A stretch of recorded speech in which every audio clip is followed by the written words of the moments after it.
Alright, y'all, check this shit out. The difference between rednecks, hillbillies, and white trash. This is Jeff Big Daddy Wayne here. And today we're going to talk about another book that was published last year. That was oh my God, did it sell? It was one of the largest selling books in the country. 400 Years of White Trash. This is another book. You know, events forecast themselves. And on our last YouTube rendezvous, I discussed the book called Hillbilly Elegy. And I've had people, oh my God, the phone calls, the telegrams, the emails, the Instagrams, the Twitter. You wouldn't believe it. Thank God I don't have any of those things, or I'd have to respond. I just look at them because I don't have time. I'm on the beach looking for Barbra Streisand. I just don't have time for this sort of thing. Anyway, the deal there is a friend of mine asked me, what's the difference between hillbillies, rednecks, and white trash? Okay, really it starts with rednecks. Now, rednecks would tell you, Hey, y'all, listen up, whites. Because this is a white guy telling y'all this. I'm smoking a square. I'm watching the crime shows with Michelle. You know?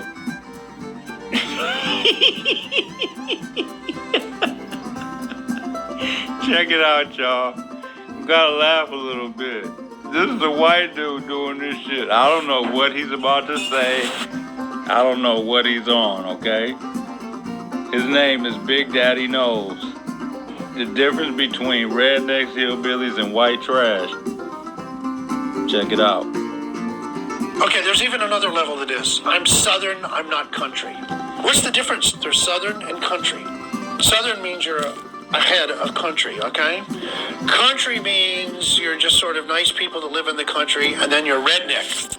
Redneck means you have a pickup truck, there's a gun rack on it, a Confederate flag, and that you chew tobacco, have tattoos, and a couple illegitimate children, live in a trailer. The next level is hillbillies. Hillbillies are people that live up in the hills. They don't want anything to do with anybody. There's inbreeding there.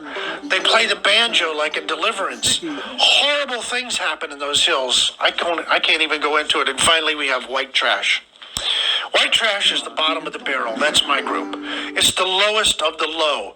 White trash is an embarrassment to white people because they're like, my God, what's wrong with you? We bewilder minorities because they're like, you're white, you should be getting somewhere in the world. White trash is so disgusting that hillbillies have thrown them out of the hills and rednecks have tossed them out of their circles into the country. The country people have tossed them into the South, and the South has turned them out to like Michigan, Pennsylvania, and Wisconsin, where Trump got those votes. That was white trash votes. White trash is a disease that's eating up the world. It is a cancer. It's horrid. This book, 400 Years of White Trash, this lady didn't know it, but she published this in 2016. She was onto something, and she knew it. She couldn't define it, but she knew it. This book is a history of the 400 years of white trash in the United States of America, like a tumor that's growing and growing and growing. She recognized it, but she didn't know how to give us the prognosis of the disease. Well, ladies and gentlemen, I'm here to tell you, read the book 400 Years of White Trash, then read the book Hillbilly Elegy, and you'll understand why Donald Trump won. I'm not endorsing Donald Trump. I didn't vote for nobody because I'm white trash. I'm not getting off the couch to walk out the door to vote for anybody, okay? It's like you're turning into a vampire. It slowly takes over your system. It's like being a werewolf. By the way, did you ever notice there are no fat werewolves? If there were fat werewolves, we could catch them all the time because they'd get like caught in a fence, and then overnight they would turn into a human, and we knew. Dude is stupid as hell. Alright, y'all. Check this shit out real quick.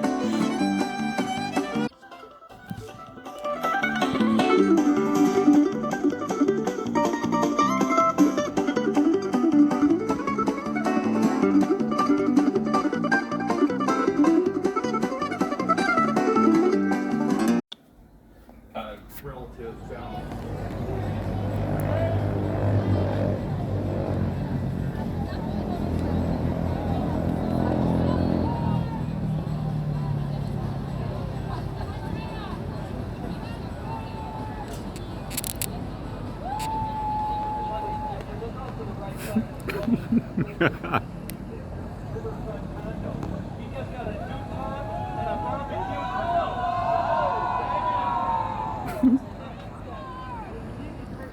Y'all already know who that is. That's the Whites.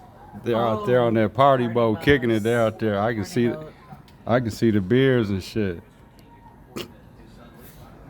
Oh, Listen you know to what? them. It's like high school graduation weekend, so. High school graduation, they're on a party boat drinking and shit. They ain't even 18 then. I'm just guessing. Man, I'm about to call the police. No, I'm just playing. I'm sure they'll be right out. Listen to them again, y'all.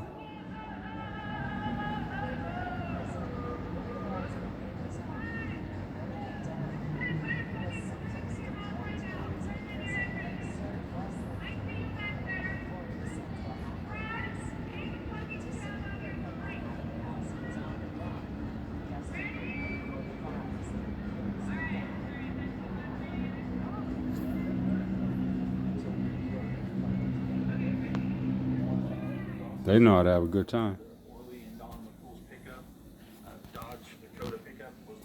But what's up with them white adult males? They'll be falling in the water and shit. They'll be coming up missing. After nights of drinking, they'll be turning up. I don't know. They just like take a detour into the river and shit, to the water. I don't know what's up with that. Doesn't it say they have cat litter at Trader Joe's? They better have cat litter at Trader Joe's. We're watching some 48 Hours mystery. Guess who the criminals are?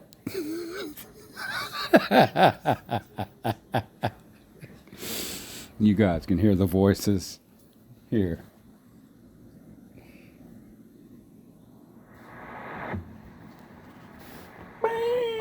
King was found in the truck by the Border Patrol in El Paso. He admitted having guns in the back. Well, that drew their attention. They ran the tags, found out there was a stolen truck with a possible suspect from a murder inside. So they detained him there at El Paso PD and actually interviewed him. So El Paso police held in question Levi King until the Missouri investigators could arrive. Yep, Levi King, Missouri, yep, white fella. To that interview, Levi King calmly confessed to killing Orly McCool and his daughter-in-law Dawn, but he couldn't fully explain why. Before I realized it, I mean, I'd just pointed it at him and fired. How many times did you fire? Just once.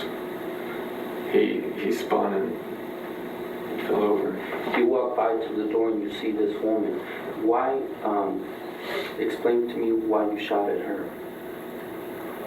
I was scared. I didn't know what was gonna happen to me. Yeah, dumbass excuse.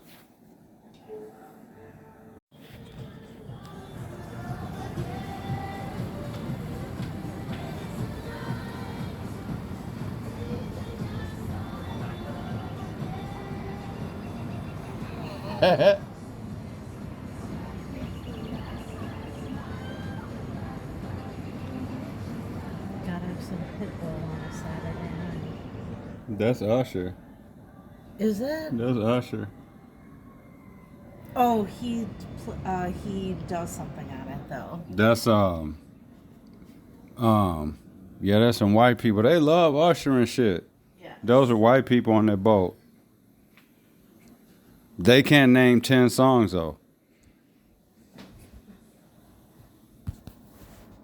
Officers observed on March 25th, 2023. Officers observed a drunk driver who nearly collided with another vehicle. Wait a second, what's going on? I don't know. Okay.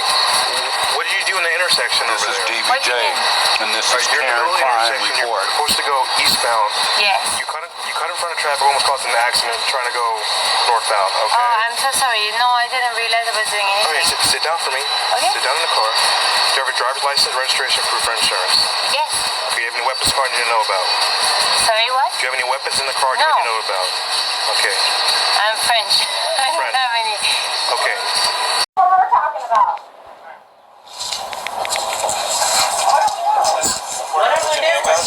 For what? Are we supposed to talk? We got some Karens here, y'all. Okay. gonna get out of it. Karen alert. This is DVJ reporting. So upset. Vetted them? You sure they're not? No, you're absolutely right. Maybe they are. Yeah. Hey, buddy. But ever since we've been talking, you've been cussing at me? No, I have not. Yes, you have. Please review the tape. Oh, because that's not true. There's one of us that's not drunk here, and it's me. I am not drunk. Okay. I am buzzed, and I am happy, and I've been enjoying my day. And I have not cussed at you once. You wanna get down here? We can get off. Let's get off the bridge. If you, yes. Replay the tape right now before we leave. Stay still. I'll let him get in front with me. Okay, stay still. Thank you. Before we replay the tape. Step over for me. Because I have not cussed you over. Come on. Until you admit that I have not cussed at you once, I'm not. Would you please? Can you please just? No, I'm not. You'll have to carry me, Brad. I'm not going nowhere. Just don't keep it, okay? I'm a nice guy. You don't Are you? It's not a nice girl. She's a corrupt cop. Do you understand? Here, stand her up. Probably molests people all the time. No, just Piece of step shit. in. No, I'm not stepping into the fucking truck for no fucking reason. Get it wrong.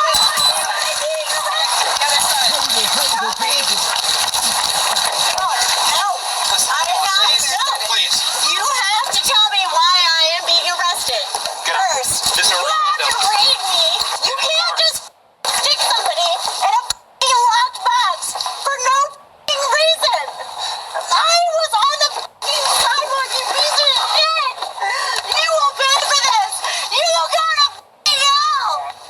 Fucking sidewalk, you piece of shit. You will pay for this. Relative found.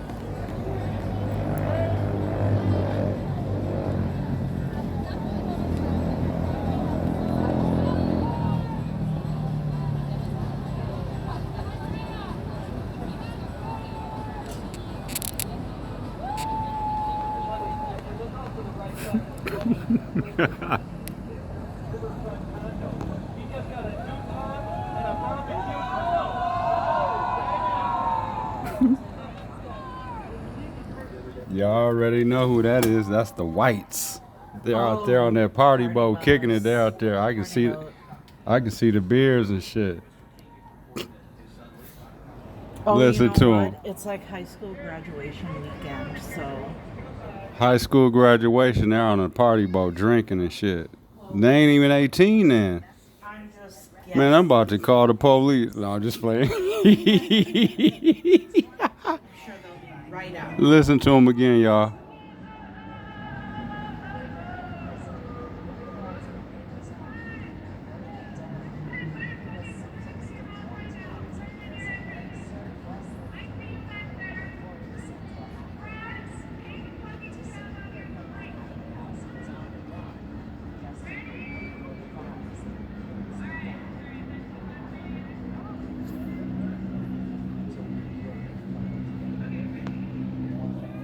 They know how to have a good time.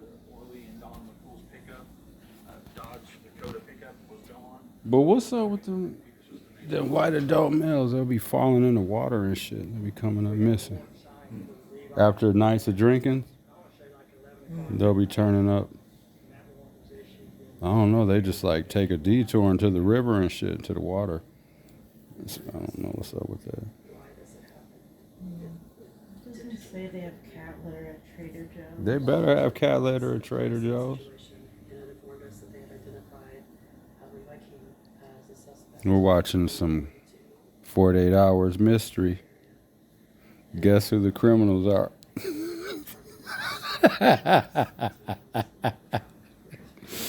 You guys can hear the voices here.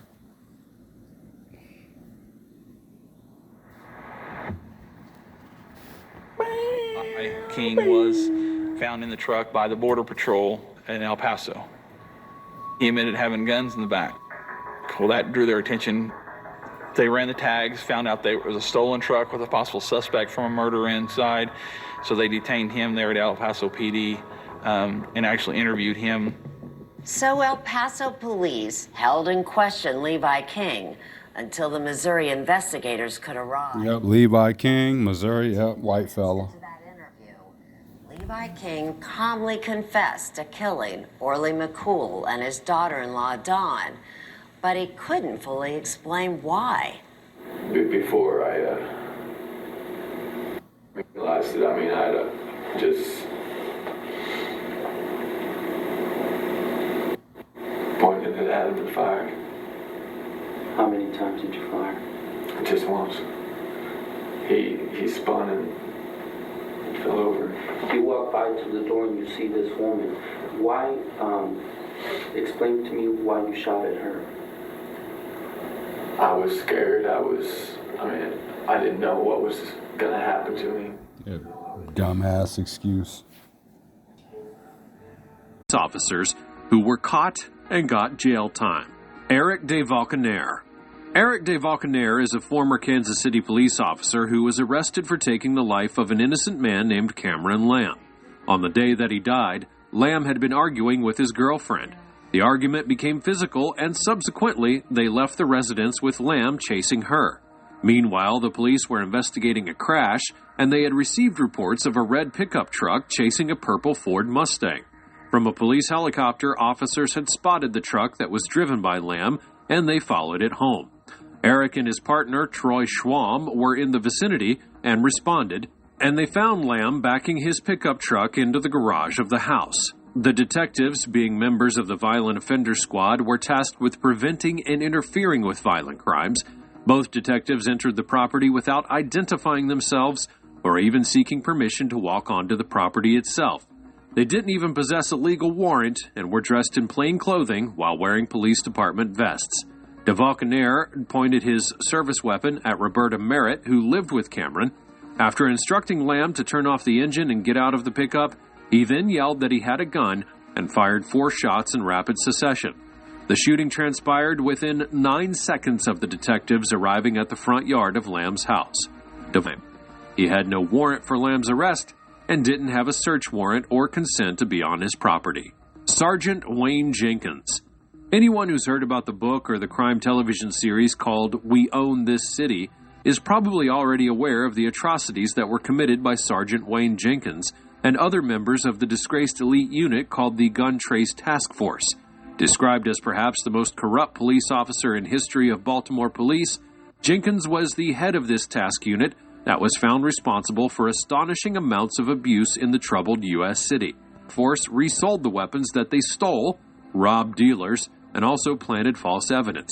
In January of 2018, the 37-year-old former ringleader Jenkins would plead guilty to charges of robbery, racketeering, and civil rights violations that involved the planting of illegal substances on 2 men back in 2010. He would be sentenced to 25 years in federal prison by the U.S. District Judge Catherine C. Blake. Nice. She actually split the difference between the 20-year sentence that Jenkins had requested and a 30-year sentence that the prosecution sought. Michael Dotreau.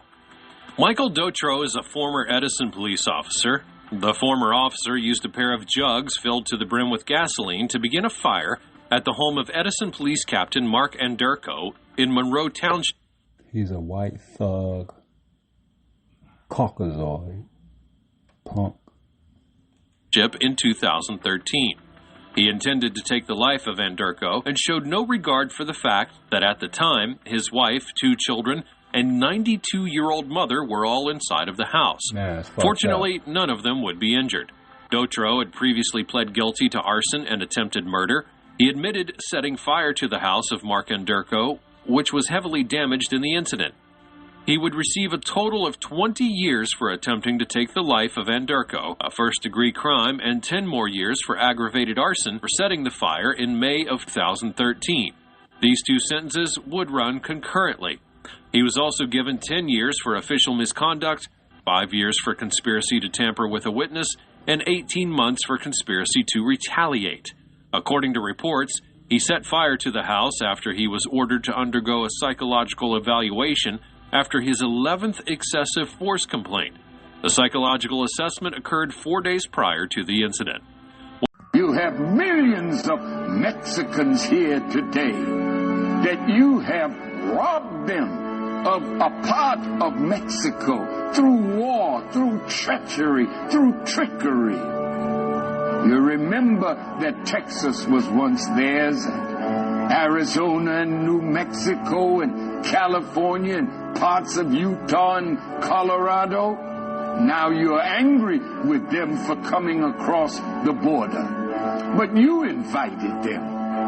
You business people, you saw cheap labor below the border, so you encouraged them to come across the border, and you gave them jobs at cheap labor in your factories. Your bottom line was increased, but today they've become a source of displeasure for you, because they're here now by the millions. You have... Turn that shit up, Zazel. Music break. That's Pool's weed on the board. I'ma light that shit up. Yeah. I was in the cut, these motherfuckers was sleep. I'm about the youth, these little niggas should eat. I've been on the streets, I be killing these beats. Give a fuck about no rapper, cause I be killing they fleet. Fuck flowing off the Riri, maybe I gon' read. I'm behind the mask, but maybe they know it's me. Type of shit I thought when I was robbing the beat. I could con artist, so I'm a problem for me. I could kill any beat, don't care if it's on beat. Why you rhyme so ghetto, we came from poverty. Look at me then, look at me now. You looking around, cause I'm ghost on another coast, smoking a pound. You will never find a rapper like me, that was rapping like me, that was clapping like me. Now I don't wanna brag about no dumb shit, no gun shit, no slum shit. Why the fuck you acting like me? I don't like that. Left him right there, talk about, he be right back. Can't spin on me, you ain't doing a launch. He gon' come back with a strap, all's on me. I attack first if I'm thinking he tryna harm me. Work. Got my mama in my ear like the church won't hurt.